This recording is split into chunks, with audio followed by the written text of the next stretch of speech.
Bonjour chers élèves, c'est M. Sek, professeur de sciences de la vie et de la terre. On se retrouve aujourd'hui une nouvelle fois pour parler du programme en classe de terminale, principalement de l'activité cardiaque. Donc, comme on l'a déjà mis au tableau, le plan, d'accord, le travail qu'on aura à faire sur l'automatisme cardiaque. D'abord, la mise en évidence de l'automatisme cardiaque. D'accord, les structures qui sont à l'origine de cet automatisme, donc siège de l'automatisme cardiaque, à la fois chez les amphibiens, mais aussi chez les mammifères. Donc, sans plus tarder, on va commencer avec la mise en évidence de l'automatisme cardiaque.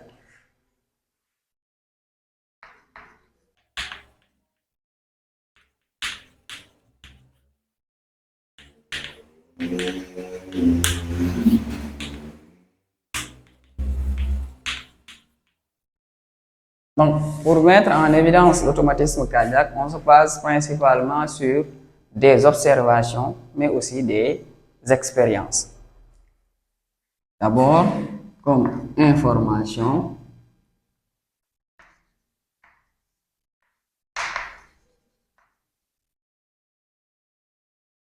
chez l'embryon de poulet,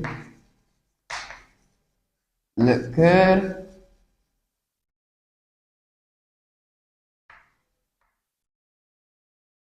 commence à battre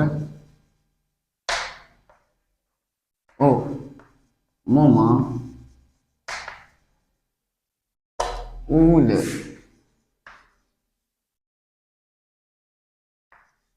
système nerveux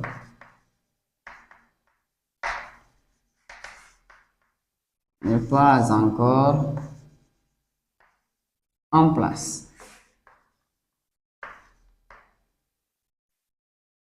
Donc là, quand on dit que le cœur commence à battre au moment où le système nerveux n'est pas encore en place, ça sous-entend que donc, le cœur peut fonctionner sans le système nerveux. Maintenant, il y a d'autres informations, d'accord, d'autres expériences qui vont conforter cette information qu'on a ici.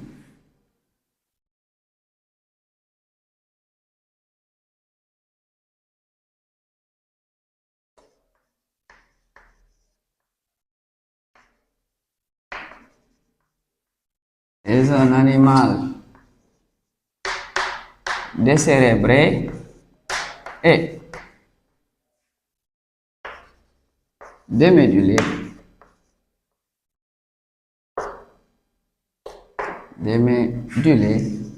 Le cœur continue de battre. D'accord? Donc, chez un animal décérébré, quand on dit décérébré, c'est-à-dire dont on a enlevé l'encéphale, et démédulé, dont on a détruit la moelle épinière. Donc, dans ces deux cas de figure, d'accord, on voit que le cœur continue de battre. Et ça aussi, ça vient conforter cette information pour dire que le cœur est un organe qui est autonome. D'accord? Mais on peut même aller plus loin. D'accord? Un cœur dénervé. Cela veut dire donc un cœur qui est sorti de l'organisme. D'accord? Un cœur qu'on sort de l'organisme continue de battre s'il est convenablement perfusé. Donc, là, cette information vient aussi confirmer davantage parce que pour ces deux expériences, on pourrait même se dire que peut-être il y a d'autres éléments qui se trouvent dans le corps qui permettent au cœur de fonctionner. Mais cette information, d'accord, vient montrer définitivement que les structures qui sont responsables de l'automatisme cardiaque se trouvent véritablement à l'intérieur du cœur. Et donc, à partir de ces informations, on va conclure que les structures qui sont à l'origine de l'automatisme cardiaque, d'accord, se trouve au sein du cœur.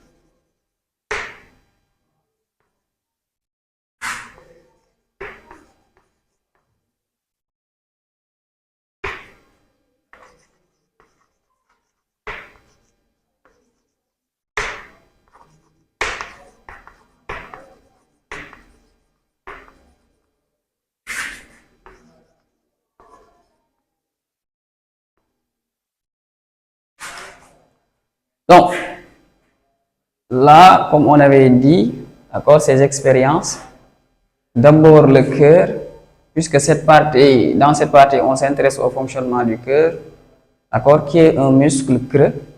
Quand on dit un muscle creux, cela veut dire un muscle qui présente des cavités, d'accord, et parmi ces cavités, les plus connues, ce sont les oreillettes et les ventricules. Et ils se contractent en permanence et ces contractions vont permettre de propulser le sang, d'accord, à l'intérieur des vaisseaux sanguins et le sang va se propager dans tout l'organisme. Et donc, dans cette partie, on s'était intéressé aux structures, d'accord, aux éléments qui sont à l'origine de son fonctionnement, leur localisation principalement. Et donc, on a vu qu'avec l'embryon de poulet, que le cœur était en mesure de battre avant même que le système nerveux ne soit en place. On a vu aussi que quand on sort le cœur de l'organisme, le cœur continue de fonctionner. De même que quand on détruit à la fois l'encéphale et la moelle épinière, le cœur continue de battre. Donc, toutes ces informations nous permettent de dire que le cœur possède en lui les structures qui sont à l'origine de son fonctionnement.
Dans cette partie, on va s'intéresser aux structures qui sont à l'origine de l'automatisme cardiaque chez la grenouille.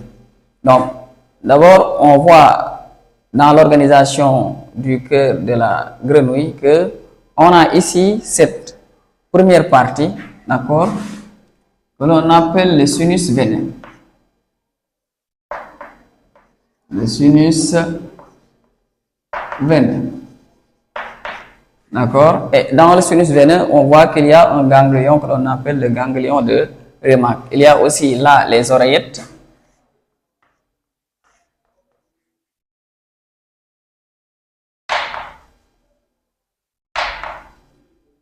Et ici, on a un ventricule. Et donc, ça, c'est la particularité des batraciens. Le cœur présente un sinus veineux, deux oreillettes et un seul ventricule.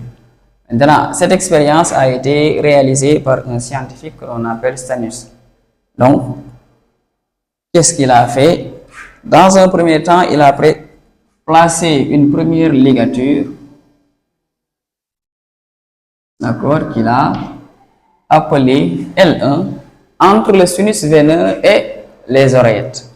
Et il s'est rendu compte que le sinus veineux continue de battre normalement alors que les oreillettes et le ventricule s'arrêtent.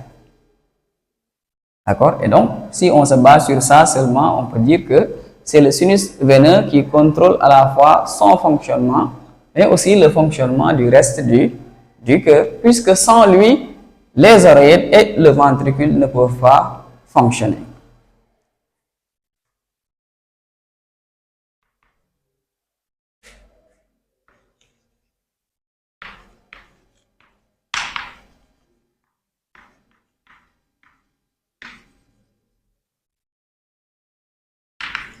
Ligature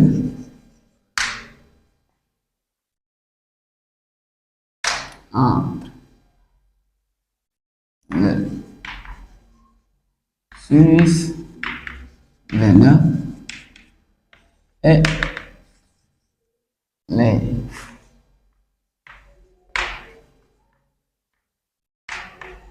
oreillettes constate que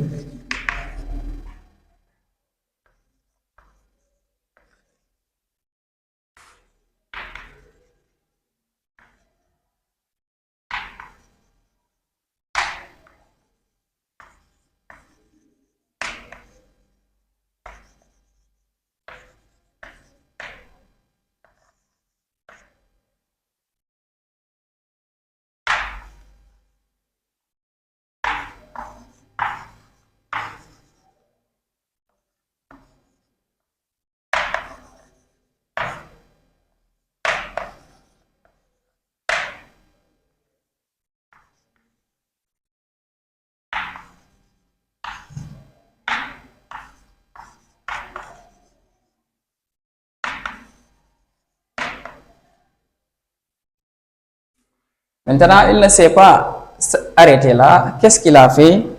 Il a ajouté ici une nouvelle ligature,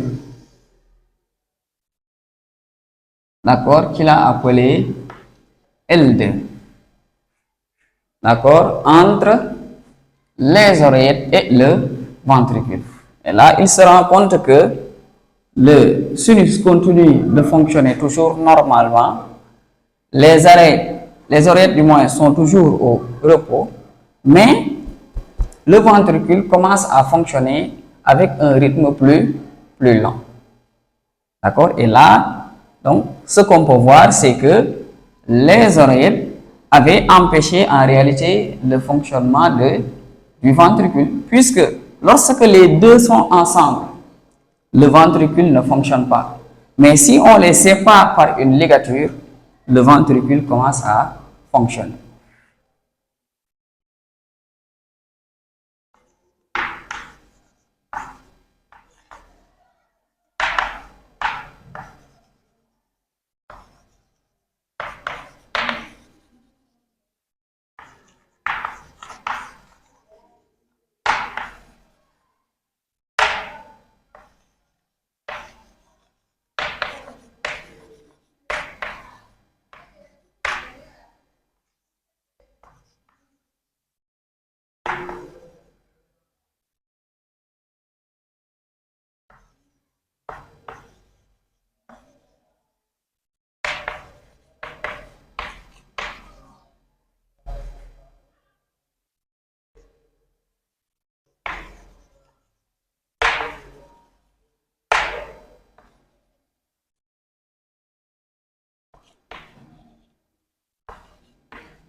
Maintenant, dans la suite, qu'est-ce qu'il fait?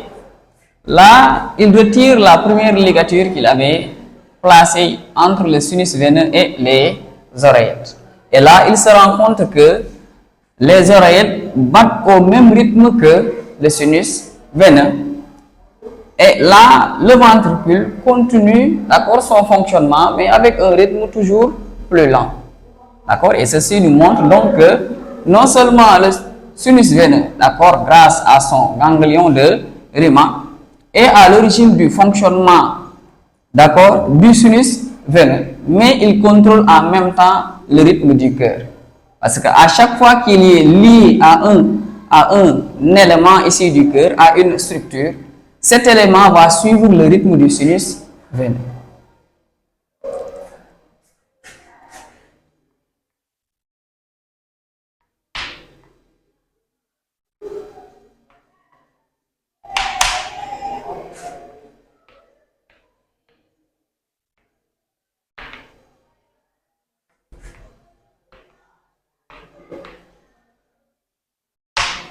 Or qu'on avait appelé L1. On constate que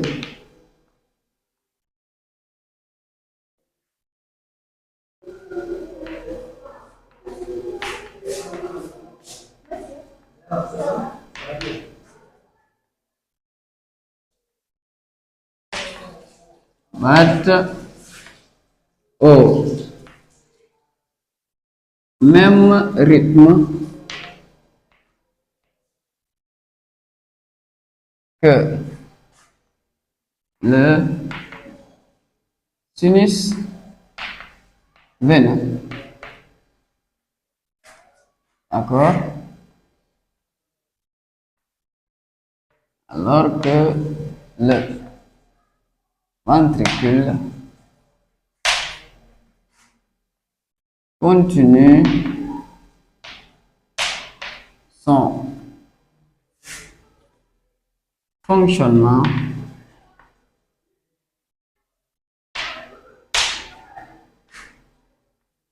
avec un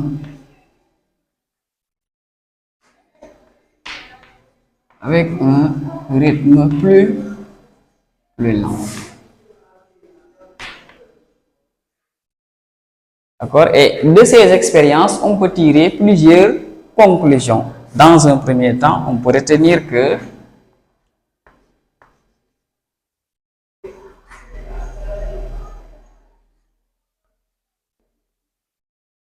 le ganglion de Riemann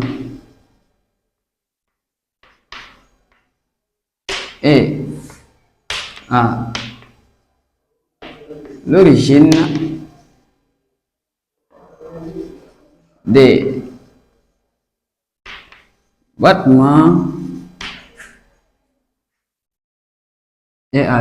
des battements du sinus veineux et impose son rythme au reste du cœur. On peut aussi retenir, d'accord, que le ganglion de Bieder,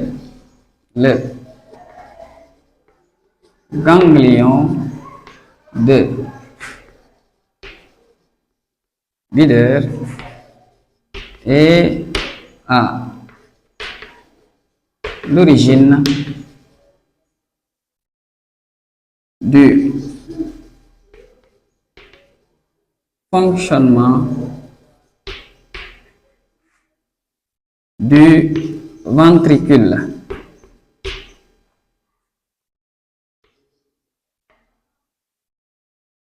Mais bien évidemment avec un rythme lent, comme on l'a vu, avec un rythme lent.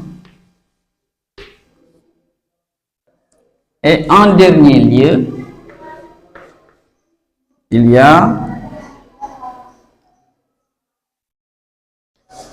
le ganglion de Ludwig localisé dans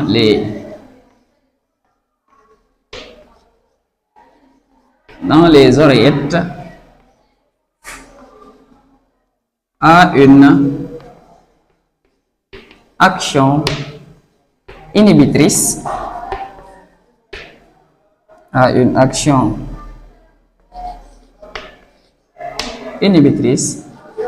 sur le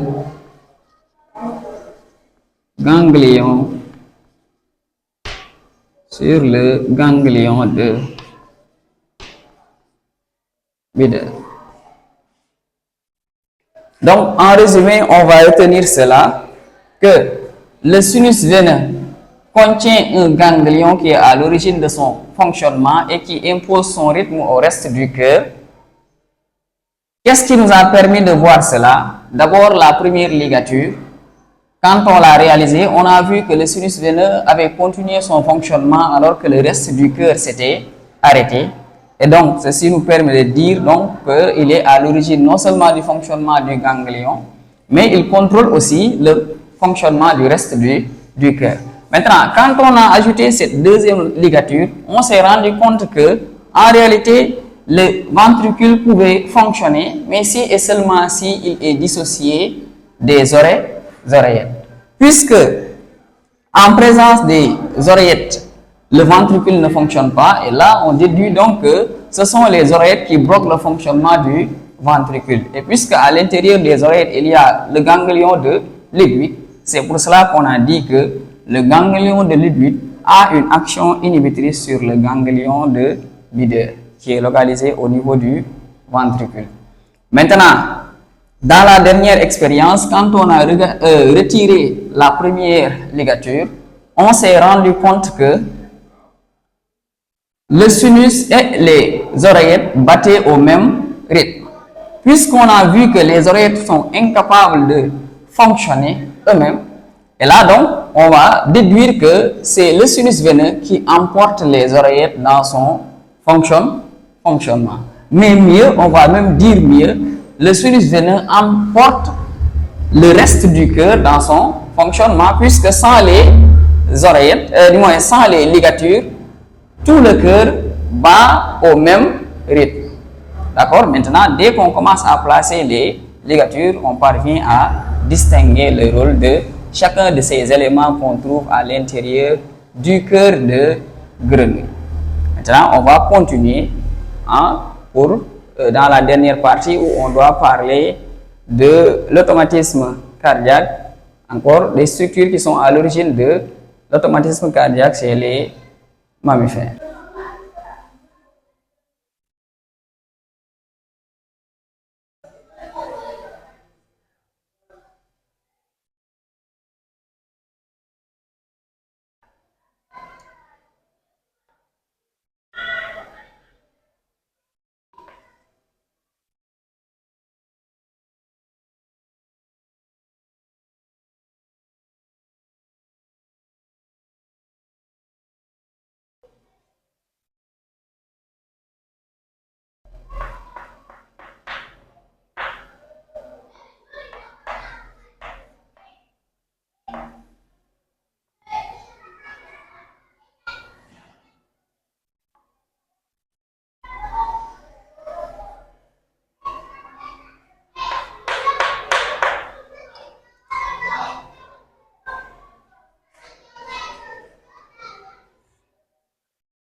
Bon, pour le cœur de mammifère, là, on va voir que on a à peu près la même organisation avec la présence d'oreillettes et de ventricules.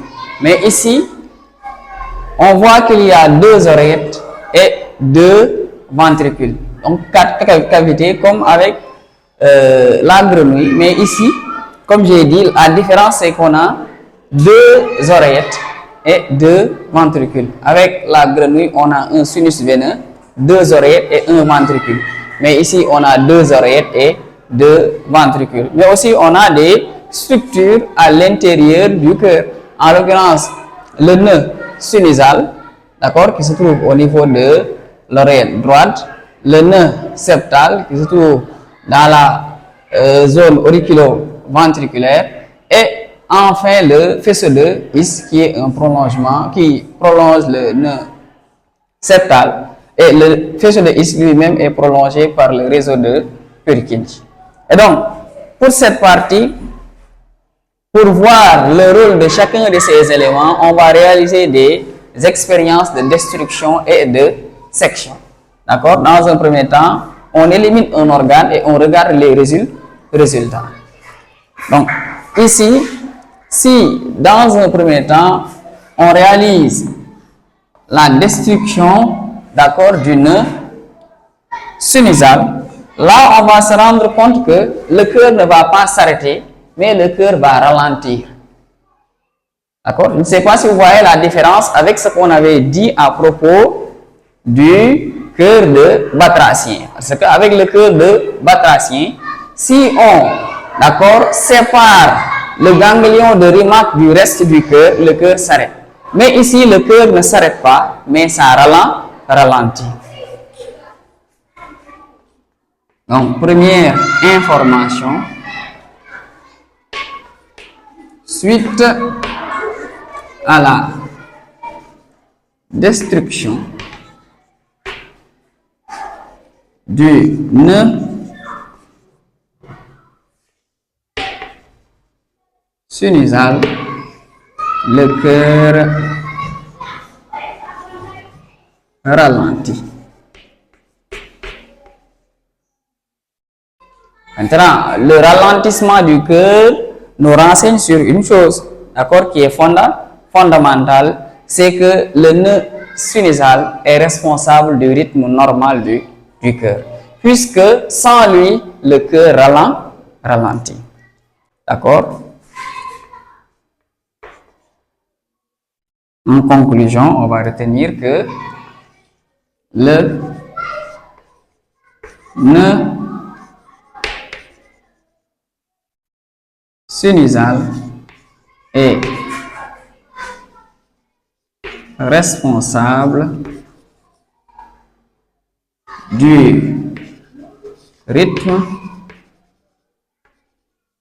normal du cœur. Maintenant, on ne va pas s'arrêter là, on va continuer les expériences. Sur le même cœur, on va réaliser d'autres expériences qui nous permettront, d'accord, de mettre en évidence le rôle du nœud septal, mais aussi du faisceau de His. Pour cela, qu'est-ce qu'on fait? On réalise une section, d'accord, du faisceau de His. Et quand on fait cela, on se rend compte que les ventricules vont ralentir davantage.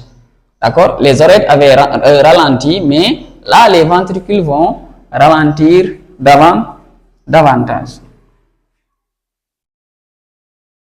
Donc, après la destruction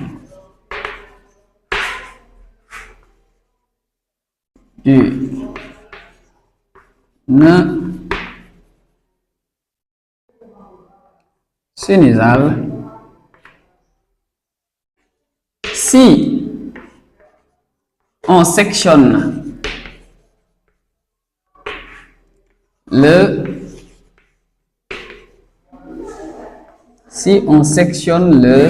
faisceau de His, on constate que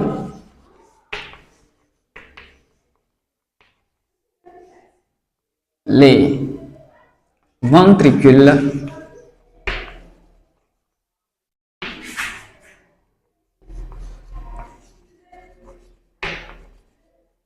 ralentissent davantage.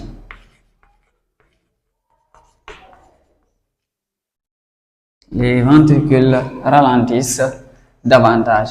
Et donc, ceci nous donne une idée sur, par exemple, le rôle du nœud septal. Parce que, ici, quand on a détruit le nœud sinusal, on a dit que le cœur ralentit. D'accord? Et le cœur ne s'arrête pas, ça ralentit. Mais quand on sectionne le faisceau de His, on dit que les ventricules ralentissent davantage. Ceci nous permet de dire que, en absence du nœud sinusal, c'est le nœud septal qui contrôle le rythme du cœur. Mais encore que le faisceau de His, non seulement avec le réseau de Purkinje, permet le fonctionnement des ventricules, mais aussi assure le synchronisme, c'est-à-dire le fait que les oreilles et les ventricules battent au même rythme.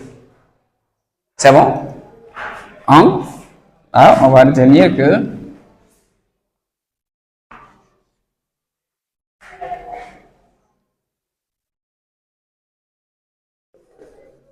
plutôt le nœud septal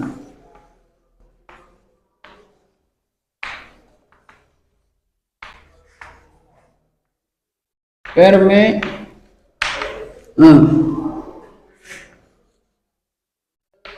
fonctionnement du cœur avec un rythme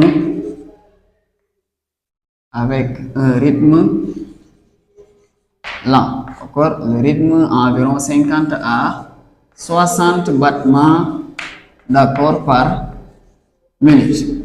D'accord? On rappelle que pour le nœud sinusal ici, c'est aux alentours de 110-120 battements par minute. C'est bon? Maintenant, on va aussi sortir, comme je l'avais dit, comme conclusion que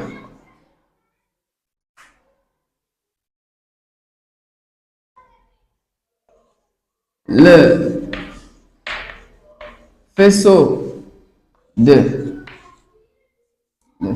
His permet le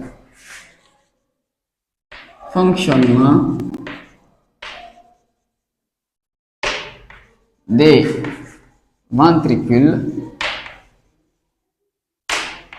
D'accord? Et là aussi, le rythme tourne autour de 25 à 30 battements par minute. D'accord? Donc, permet le fonctionnement des ventricules et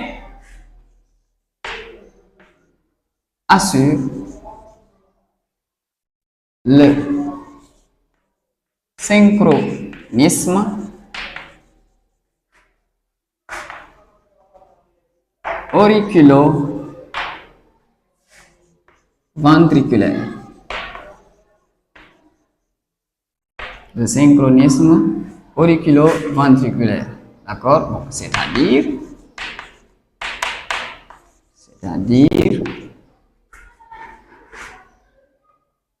il permet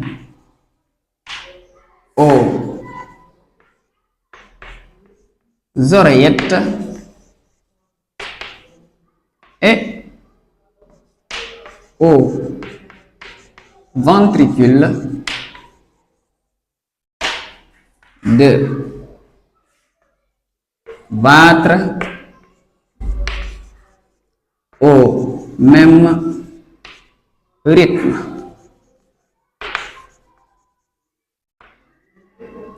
De battre au même rythme. Donc, ici, sur le cœur de mammifère, on va retenir que il y a le nœud sinusal, le nœud septal, le faisceau de His et le réseau de Purkinje. D'accord? Je rappelle que ces quatre-là forment ce que l'on appelle le tissu nodal. Et le nœud sinusal est le centre principal qui contrôle le rythme normal du cœur. Et le nœud septal permet un fonctionnement du cœur, mais avec un rythme plus lent. Et que là aussi, le faisceau de His permet le fonctionnement des ventricules, mais aussi assure le passage des informations qui proviennent des deux nœuds pour arriver au reste du cœur, donc en l'occurrence les ventricules. Donc dans cette partie, c'est ce qu'on va retenir. Donc, on peut dire qu'il y a une certaine hiérarchisation du travail. Celui-là va représenter le moteur principal, c'est pour cela même qu'on l'appelle le pacemaker. Ensuite, en deuxième position, il y a le nœud septal et enfin, il y a le faisceau de His avec le réseau de Purkinje. D'accord? Donc, maintenant, force est de constater qu'on a encore un peu de temps et donc on va en profiter, d'accord, pour donner les bases qui nous permettront de comprendre le cours prochain. D'accord? Et quand j'ai dit les bases, d'abord, pour comprendre le cours prochain, en l'occurrence l'adaptation du cœur, il nous faut savoir que le cœur fonctionne de manière réflexe. D'accord?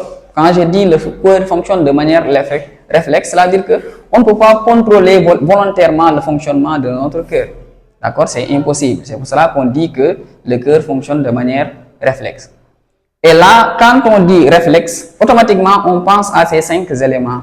Les récepteurs, les conducteurs sensitifs, centres nerveux, conducteurs moteurs et enfin effecteurs. Et donc, on va rassembler ces éléments-là, d'accord, qui interviennent dans le circuit, dans le fonctionnement du cœur, pour pouvoir comprendre notre cours prochain.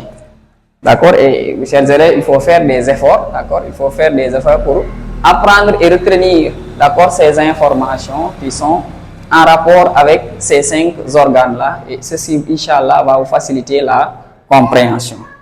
Donc, on va commencer d'abord avec les récepteurs.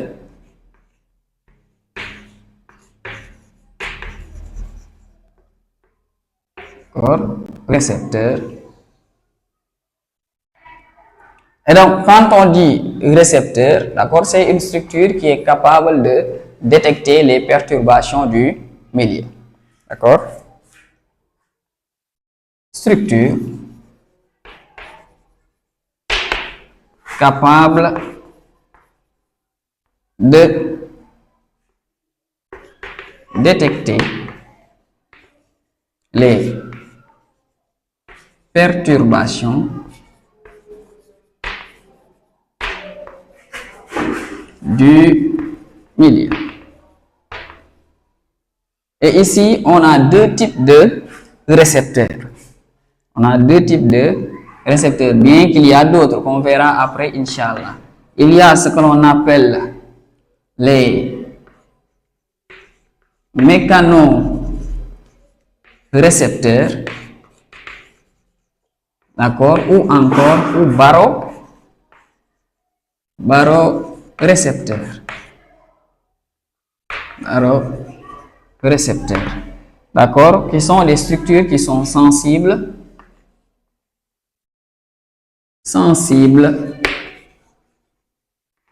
aux variations de la pression artérielle. Donc, on reviendra aussi, Inch'Allah, la prochaine fois sur la notion de pression artérielle.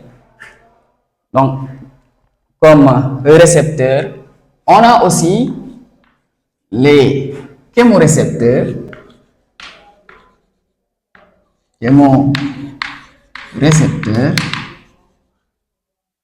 Ou on les appelle aussi chimiorécepteurs.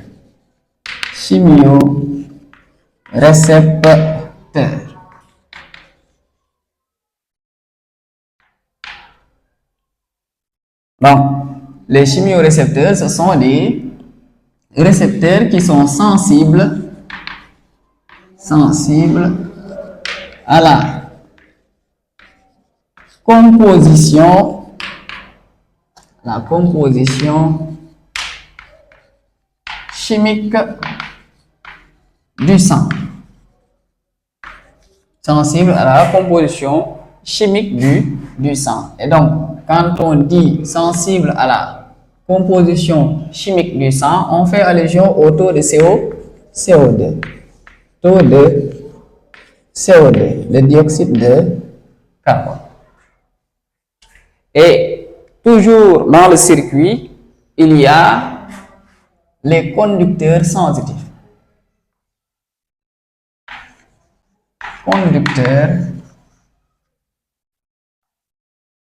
Les conducteurs sensitifs. Donc, le rôle des conducteurs sensitifs, d'accord, c'est de permettre le passage de l'information des récepteurs vers les centres nerveux. D'accord, des récepteurs vers les centres nerveux. Il assure la conduction des messages nerveux vers les centres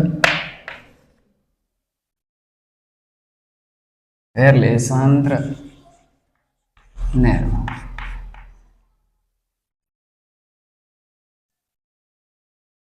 Et donc, parmi ces nerfs, on a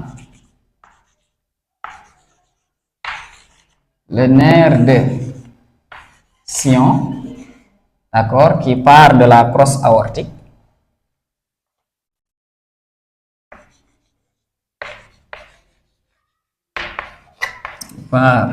De la crosse aortique et le nerf de Erie, d'accord, lui, il part du sinus carotidien. Sinus carotidien.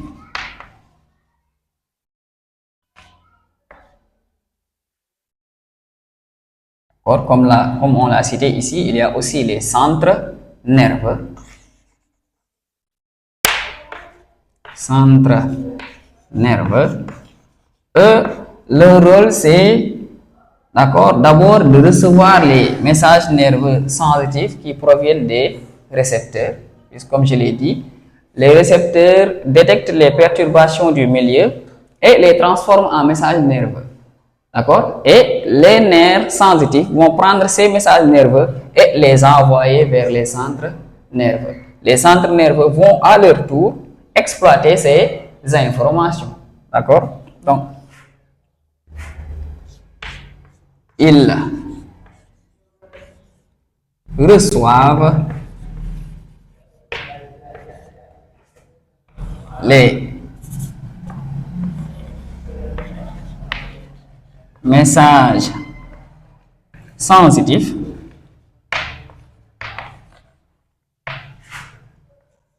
les analysent puis donnent des ordres sous forme de messages nerveux, sous forme de messages nerveux moteurs. Forme de message nerveux moteur.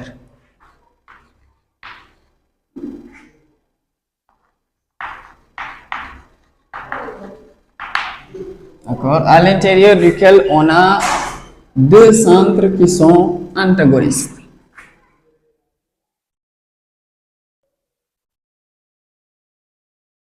Il y a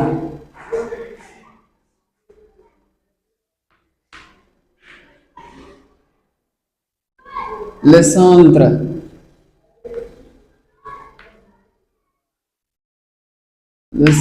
cardio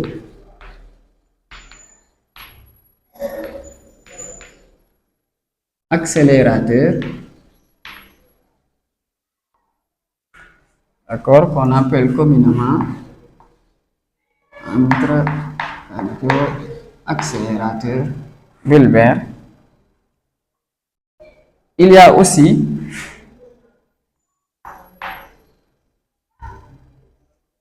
le centre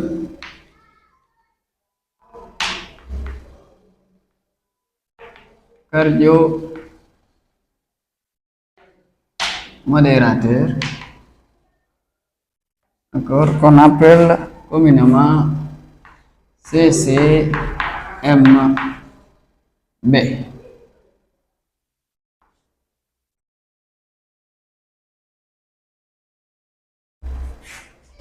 On a aussi la moelle épinière.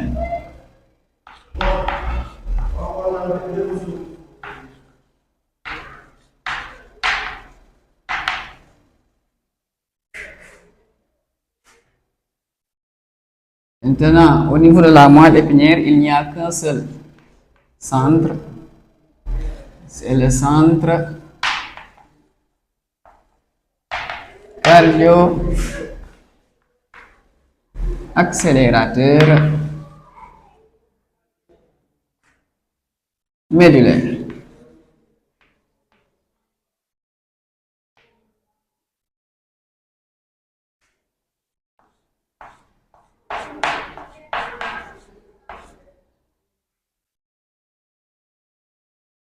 Donc, c'est ça qu'on a principalement comme centre nerveux. Il y a aussi les conducteurs moteurs. Conducteurs moteurs.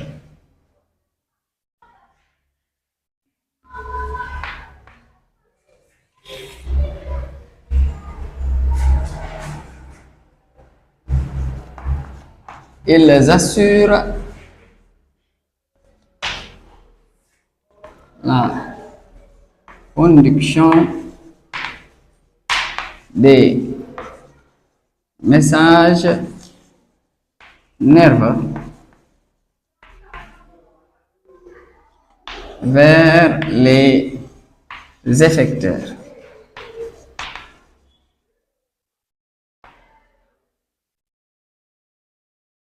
Et donc, parmi ces conducteurs moteurs, il y a le nerf 10, d'accord, qu'on appelle aussi vague ou pneumogastrique.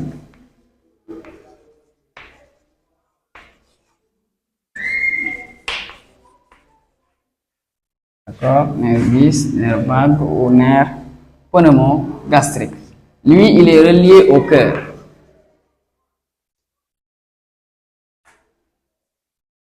Il y a le nerf orthosympathique.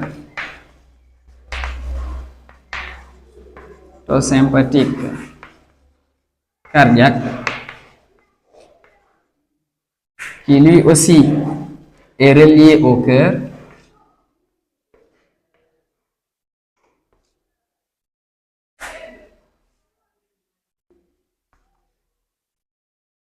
Il y a le nerf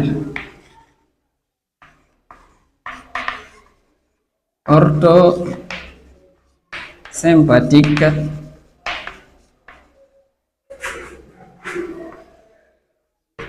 artériolaire, d'accord, qui est relié aux artères. Et le nerf de Splanchny.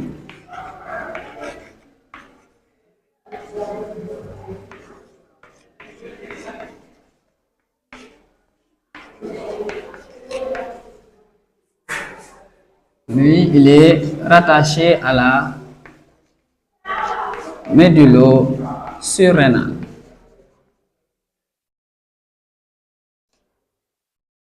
Donc, il nous reste, puisqu'on vient de parler des conducteurs moteurs, il nous reste seulement les effecteurs. Il nous reste maintenant les effecteurs.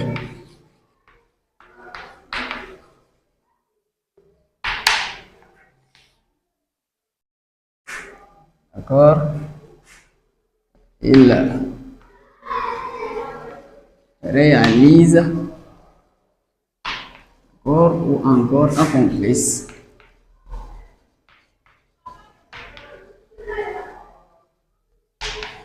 les comportements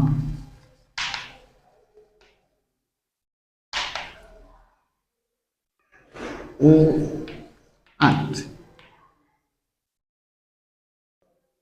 Et parmi ces effecteurs, il y a le cœur, bien évidemment, comme on l'a vu ici. Il y a aussi les vaisseaux sanguins. D'accord? Principalement les